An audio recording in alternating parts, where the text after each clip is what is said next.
devant notre Dieu, nous avons aussi des normes à suivre. Avant de voir la bonté de l'Éternel, on doit s'approcher de lui. Mais avant de s'approcher de l'Éternel, il y a des conditions. Amen. Il faut d'abord s'intéresser à Dieu. Tu ne peux pas t'approcher de Dieu sans s'intéresser à ce Dieu-là. Tu ne peux pas s'approcher de Dieu sans reconnaître au moins il est Dieu. Tu ne t'approches pas de Dieu juste pour les cadeaux de l'Éternel, qui est le miracle, la guérison, la délivrance. Non. Tu t'intéresses d'abord à Dieu et le reste viendra après. Tu ne t'approcheras pas seulement de l'Éternel pour les cadeaux que l'Éternel t'a promis. On ne vient pas chercher l'Éternel juste pour ces cadeaux-là. On doit d'abord s'intéresser à notre Dieu pour s'approcher de lui. Amen. On doit s'intéresser à lui pour s'approcher de lui. Si tu ne t'intéresses pas à Dieu, il ne s'approchera pas de toi. Même si tu t'approches de lui, il sait que tu t'approches de lui pour un but. Pour le miracle, pour la guérison, pour la délivrance, pour la bénédiction, pour l'argent. Voilà pourquoi nous prions pendant des années, on n'a pas les réponses, on n'a pas les délivrance, on n'a pas le miracle. Parce que Dieu sait que tu t'approches de lui par intérêt. Amen. On doit d'abord regarder d'abord l'intérêt de l'Éternel. Approche-toi à Dieu sans intérêt. Tu t'approches d'abord de ton Dieu. Parce que si on te dit, va voir le président, avant même de penser à l'argent qu'il va te donner, ne fût-ce que seulement prendre rendez-vous, s'approcher du président, tu vas te dire que quand je vais m'approcher de lui, le reste viendra après.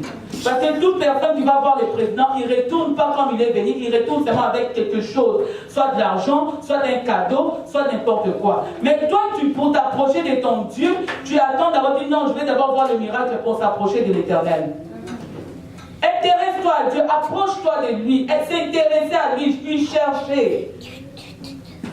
Parce que quand tu t'approches de lui, il va aussi s'approcher de toi et il te donnera les cadeaux que tu as besoin. Qui est le miracle, qui est la guérison, qui est la délivrance, qui est tout. Tu ne peux pas t'approcher de Dieu sans la foi, sans croire à ces dieux-là. Au lieu de croire à Dieu, tu crois aux hommes. Tu t'approches de Dieu, mais tu mets ta foi basée à une personne. Tu ne peux pas s'approcher de Dieu en basant la foi à une personne, ou à moi, ou à Nathalie, ou à Papa Félix. Non. Tu t'approches de Dieu, commence d'abord à s'intéresser à Dieu, à croire à ces dieux-là, et il va s'intéresser à toi. Amen. Amen. On ne peut pas voir la bonté de l'Éternel sans s'approcher à Dieu. Tu ne peux pas t'approcher de Dieu avec des mauvais pensées. Tu viens, tu dis, ah, Seigneur, regarde mes péchés, je suis pécheur, voleur et tout. Je vais m'approcher de toi, mais j'ai des doutes. Est-ce que vraiment tu vas faire des miracles dans ma vie? Non. Tu t'approches de Dieu, tu es clean, tu sais, tu as la foi, sans en rien penser. Tu dis, Seigneur, je m'approche de toi. Je viens te chercher. Je ne viens pas chercher le miracle. Je ne viens pas chercher la délivrance. Je ne viens pas chercher la guérison. Je ne viens pas chercher les problèmes que j'ai besoin. Mais je viens d'abord te chercher. Tu ne peux pas aussi s'approcher de lui sans te purifier. Amen. Amen. Tu ne peux pas t'approcher de l'Éternel sans te purifier. Nous devons nous purifier pour s'approcher de l'Éternel. Amen. Amen. Nous devons nous purifier pour s'approcher de lui. Et là, on va voir la bonté de l'Éternel. La bonté de l'Éternel qui est le cadeau que l'Éternel t'a donné. La bonté de l'Éternel qui est la délivrance que l'Éternel t'a promis. La bonté de l'Éternel qui est la guérison que l'Éternel t'a promis. La bonté de l'Éternel, c'est tout ce que ton cœur désire, tout ce que tu as voulu de l'Éternel. C'est ça la bonté de l'Éternel. Amen. Amen. Tout ce que tu as besoin, c'est ça la bonté de l'Éternel. Tu ne peux pas voir la bonté de l'Éternel sans s'approcher de l'Éternel.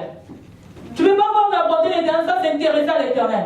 Tu ne peux pas voir la bonté de l'Éternel sans avoir la foi. Sans te purifier, tu ne peux pas, tu ne verras jamais la bonté de l'Éternel. Nous prions chaque jour, Seigneur, je veux voir ta gloire, je veux voir ta bonté, mais tu ne t'approches pas de l'Éternel. Tu ne cherches pas Dieu en profondeur. Parce que pour chercher Dieu en profondeur, c'est ce que je dis, nous devons d'abord nous purifier, s'intéresser à Dieu, croire, avoir la foi et voir la bonté de l'Éternel dans nos vies. On peut chasser des démons, on peut te délivrer, on peut prier pour toi par plusieurs personnes. Mais si tu ne t'approches pas de l'Éternel, tu ne verras rien. Amen. Tu ne verras rien. Aujourd'hui, les gens changent des églises et des églises. Ils cherchent des pasteurs et des pasteurs, prophètes sur prophètes. Mais si tu ne t'approches pas de Dieu, on ne s'approche pas de Dieu, on ne verra rien. On ne verra pas la gloire de Dieu dans nos vies. Papa Félix veut prier pour toi aujourd'hui, il peut t'exhorter. Nathalie veut prier pour toi, elle peut t'exhorter. Mais si toi-même, tu ne prends pas conscience que l'Éternel que je suis venu chercher ou que je cherche aujourd'hui, c'est le Dieu que je dois d'abord m'intéresser. Tu ne peux pas chercher Dieu ici à l'église. Commence toi-même à chercher Dieu. Tu ne fais pas semblant de taper les mains, de prier, de crier, de parler à l'homme ici à l'église. Comme ça, tout le monde va voir que cette personne-là s'intéresse à Dieu. Non. Nous, les gens de ce monde, on peut dire, oui, celle-là ou celui-là, il cherche vraiment Dieu, il s'intéresse à Dieu. Mais toi-même, consciemment, et l'Éternel te voit. Est-ce que tu t'intéresses vraiment à Dieu? Est-ce que tu cherches l'Éternel? Tu t'approches vraiment de lui? Amen. Amen. Est-ce qu'on s'approche vraiment de l'Éternel?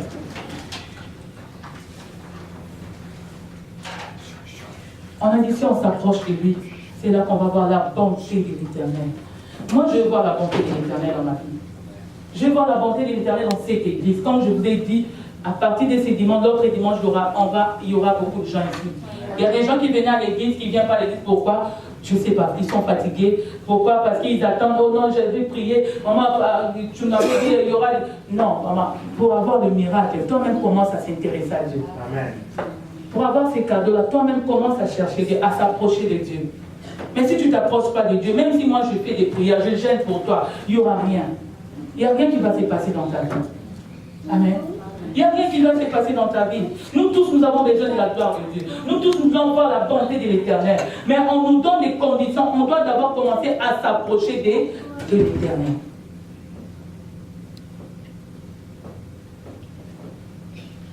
On doit s'approcher de l'Éternel avec un cœur vrai. On ne peut pas s'approcher de l'Éternel en étant hypocrite. Non. Avec un cœur vrai. Tu t'approches de l'Éternel avec un cœur vrai. Amen. Tu ne fais pas semblant. Parce que tu as vu maman Nora. Parce que tu as vu papa Désiré. Parce que tu as vu frère Félix. Non. Toi-même, tu sais, tu es conscient avec un cœur vrai.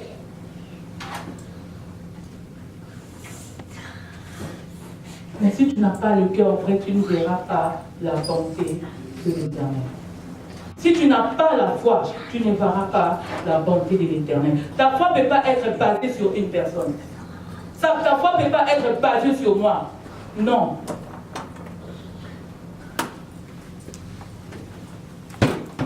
Si tu as la foi, tu t'approches de l'Éternel, tu as un problème, tu te lèves la nuit, tu pries avec ta foi. Seigneur, je chasse cet esprit. Seigneur, je te demande. Seigneur, je vois ta bonté. Et, papa, maman, si tu as la foi et tu t'approches de l'Éternel, et l'Éternel te donnera les cadeaux que tu as besoin. Amen. Si tu te poses des questions, tu as des doutes. Est-ce que vraiment l'Éternel a attendu ma prière? C'est vrai. Non, je dois d'abord appeler maman Nora pour confirmer. Non, papa. C'est ta foi qui va te sauver. C'est ta foi qui va te libérer. C'est ta foi tu vas exceller avec ta foi. Si tu n'as pas la foi, tu ne verras pas la gloire de l'Éternel. La bonté qu'on a dit dans la Bible, tu ne le verras pas. Tu t'approches d'un président, tout le monde, il y a des conditions, mais vous respectez des conditions. Tout le monde respecte des conditions. Tu as peur. Si tu ne respectes pas des conditions qu'on t'a données par des protocoles présidentiels, peut-être tu vas aller en prison, bien on va te tuer. Mais à ton Dieu, tu ne peux pas respecter les conditions parce que tu prends Dieu comme ton ami. Dieu n'est pas notre ami. Tu te présentes, tu t'approches devant ton Dieu. Sans purification. Tu ne te sanctifies pas. Tu t'approches comme ça, Seigneur, délivre-moi. Papa, tu dois d'abord commencer aussi à te purifier. C'est des conditions que l'Éternel nous a données. Nous voulons voir la gloire de Dieu dans nos vies. Mais tu veux voir la gloire de Dieu dans ta vie, mais tu veux sans condition. Il y a toujours des conditions, n'importe où il y aura des conditions. Même avant d'aller à l'école, avant de commencer les cours, il y a des conditions. Commencer par l'inscription. Avant de réussir, tu fais des examens et après, tu réussis. Mais quand il n'y a pas de conditions, partout, spirituellement, physiquement, dans tout domaine de nos vies, on a toujours des conditions. Pour réussir dans la vie, il y a toujours des conditions. Même pour se marier, il y a toujours des conditions. Mais toi, tu ne veux pas des conditions, tu vois Dieu comme ton ami, tu t'es réveillé aujourd'hui, Seigneur, bénis-moi, je vais voir ta bonté dans ma vie. Non, papa. Si tu ne respectes pas les conditions que l'Éternel t'a données, tu ne verras pas la bonté de l'Éternel dans ta vie. On doit d'abord commencer par respecter les conditions que l'Éternel nous a données. Et là, on verra la bonté de l'Éternel. Moi, je vais voir la bonté de l'Éternel dans ma vie. Je vais voir la bonté de l'Éternel dans cette église. Je vais voir la bonté de l'Éternel dans la vie de mes enfants. Je dois respecter les conditions que l'Éternel m'a données. Je vais gêner pour l'église, je vais prier pour toi, je vais prier pour mon frère, je vais prier pour tout le monde. Mais toi-même, si tu ne respectes pas les conditions, il n'y a rien qui va se passer. Il n'y aura pas de délivrance, il n'y aura pas de guérison, il n'y aura rien. Même si le feu descend ici, il n'y aura rien, tu ne seras pas touché parce que tu n'as pas respecté les conditions que l'Éternel t'a données.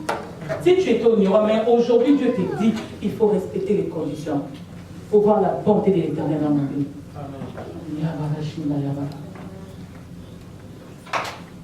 Nous voulons voir la bonté de l'Éternel dans nos vies. Dieu a dit dans sa parole, il a le projet qu'il a donné pour c'est le projet de bonheur et non des malheurs. Nous voulons que de bonheur dans nos vies. Nous voulons que de bonheur, de bénédiction, d'élévation, de guérison, de délivrance et tout. Mais il nous donne seulement des conditions. Tu as déjà la bénédiction avec toi. Tu as déjà la bonté de l'Éternel avec toi. Tu as déjà le bonheur avec toi dans ta famille, dans ta vie, dans tout domaine de ta vie. Mais pourquoi ça ne se réalise pas dans ta vie? Parce que tu ne respectes pas les conditions que l'Éternel t'a données. Amen. Amen. Tu ne respectes pas les conditions que l'Éternel t'a données. Voilà pourquoi, mon frère et ma soeur, je vous interpelle. On doit prendre des décisions pour commencer à respecter les conditions que l'Éternel nous a données. C'est un processus. Commence à respecter, commence par le processus que l'Éternel t'a donné. S'intéresser à Dieu, chercher Dieu en profondeur, s'approcher de lui. Avoir la foi. Se purifier. Enlever les doutes. Amen. Amen. Enlever les doutes. Et là, tu verras la bonté de l'Éternel dans ta vie. Quand on dit s'intéresser à Dieu, ce n'est pas seulement prier à l'âme. Non. S'intéresser à Dieu, tu connais c'est quoi intéresser à Dieu. Respecter ses commandements. J'insiste sur les commandements de l'Éternel. Respecter quoi? Ses commandements. Marcher toi-même, tu sais, tu marches dans la crainte de l'Éternel et désirer l'Éternel. Chercher Dieu en profondeur. Oublie tes problèmes. Tu ne pries pas seulement pour tes problèmes. Tu pries d'abord pour le royaume des cieux. Oublie tes problèmes. S'intéresser d'abord à Dieu. Et l'Éternel, il va s'intéresser dans tous tes problèmes. Il te donnera les cadeaux que tu as besoin. Ne regarde pas ce qui dérange ta vie. Ne regarde pas le problème. Ne te tourmente pas. Cherche d'abord Dieu. Commence à chercher Dieu. Cherche Dieu, Seigneur, je vais même monter des niveaux spirituels. Mais toi, tu demandes seulement la délivrance. Toi, tu demandes seulement la guérison. Tu demandes seulement pour tes enfants, mais tu ne demandes pas la spiritualité. Comment je peux monter? Comment je peux percer? Qu'est-ce que je vais faire avec l'Éternel? Seigneur, je veux vraiment m'intéresser à toi. On ne pose pas cette question. On ne s'intéresse pas. Mais on regarde seulement nos problèmes. On ne verra pas la gloire de Dieu. Nous voulons voir la gloire de Dieu. Nous voulons voir la bonté de l'Éternel, comme dit la Bible. En effet, vous avez constaté combien le Seigneur est bon. Approchez-vous du Seigneur. Amen. Donc on va voir comment est-ce que le Seigneur est bon si on s'approche de lui. Amen. Amen. Si tu ne t'approches pas de lui, tu ne verras pas comment est-ce que le Seigneur est bon. Commençons par s'approcher de notre Dieu. Et là, on verra comment est-ce que le Seigneur est bon. Amen. Amen. Amen. C'est ce que l'Éternel m'a mis à cœur tout à l'heure, quand Nathalie, surtout quand Nathalie a donné le sujet de libérer nos ennemis. Oh, c'était fort. Libérer tous ces gens qui t'ont fait du mal. Waouh. C'est là que j'ai essayé de verser 1 Pierre 2 et 3, 4. Et je voulais, l'Éternel m'a mis à cœur de parler de cela. On doit d'abord commencer à s'oublier. Parce que si tu n'arrives pas à pardonner ton ennemi, tu n'arrives pas à pardonner la personne qui t'a fait du mal, comment tu vas t'approcher de l'Éternel? Si on n'arrive pas à pardonner, comment est-ce qu'on va s'approcher de l'Éternel? C'est difficile, c'est dur pour tout le monde. La personne qui a détruit ta vie, la personne qui a détruit la vie de tes enfants, la personne qui peut détruire même ton foyer, voire même l'église. On doit apprendre aussi à pardonner pour libérer ces gens, pour voir la gloire de l'Éternel dans nos vies. En tout cas, ce sujet m'a vraiment libéré, m'a délivré quelque part. C'est pour ça que l'Éternel m'a mis à cœur de parler de la bonté de l'Éternel. Pour voir la bonté de l'Éternel, on doit commencer à s'intéresser à lui, à se purifier. Quand on parle de la purification, on parle dans la purification, on voit le pardon du péché. C'est pardon des péchés pour d'autres personnes. Seigneur, je te demande pardon. Mais toi, Dieu va te pardonner aujourd'hui, demain, après-demain. Mais toi, tu n'es pas capable de pardonner ton frère et ta soeur. Je ne peux pas le pardonner parce qu'elle m'a fait ceci. Tu vas commencer à retourner. Elle avait dit ça à telle année. Mon frère, Dieu te pardonne chaque jour. Pourquoi tu n'es pas capable de pardonner la personne qui t'a fait du mal? Tu ne verras pas la bonté de l'Éternel. Tu ne verras pas la bonté de l'Éternel. Même moi-même aussi, l'Éternel m'a parlé par rapport à ce qu'elle a dit. Ce n'était pas elle, mais c'était le Saint-Esprit.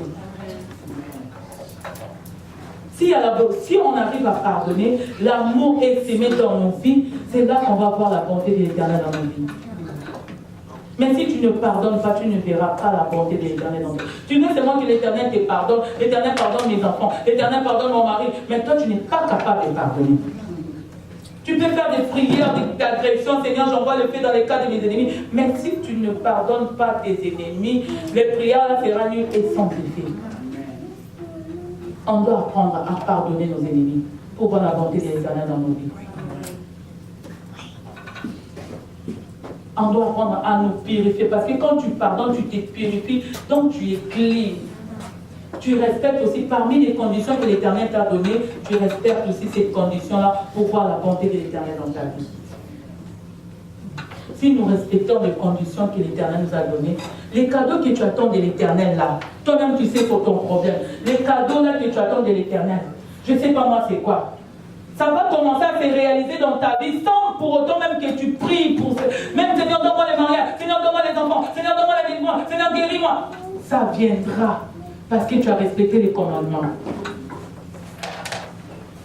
Les travaux que tu as besoin, ça viendra, ça va te suivre. Parce que quoi? Tu as respecté les commandements de l'Éternel. Amen. Si tu vas voir le président, tu n'auras même pas besoin de poser des travail. Ne fût-ce que seulement rencontrer les présidents comme ça. Comme on dit à Lingala, pas sinon et s'il il n'y aura rien. Tu vas t'inquiéter de rien. Tu es devenu millionnaire, je ne sais pas moi quoi, mais rencontrer la personne qui est plus que le président de la République. La personne qui a créé même ces présidents-là. Tu respectes seulement ces conditions. Oh, la bonté de l'Éternel est tellement grande dans ta vie. Oh, la bonté de l'Éternel est tellement grande dans ta vie. Il va te donner même ce que tu n'avais même pas demandé. Oh, il va venir stabiliser ta vie. Il va venir restaurer ta vie. Il va venir guérir ta vie. Il va venir te donner tout ce que ton cœur désire. Et tu vas être libéré. Oh, Yabarashi, oh, Kabarashi, Jésus te bénisse. Amen. On va se lever pour la prière. Je ne vais pas donner un sujet de prière. Toi, prie par rapport à ce que tu as entendu.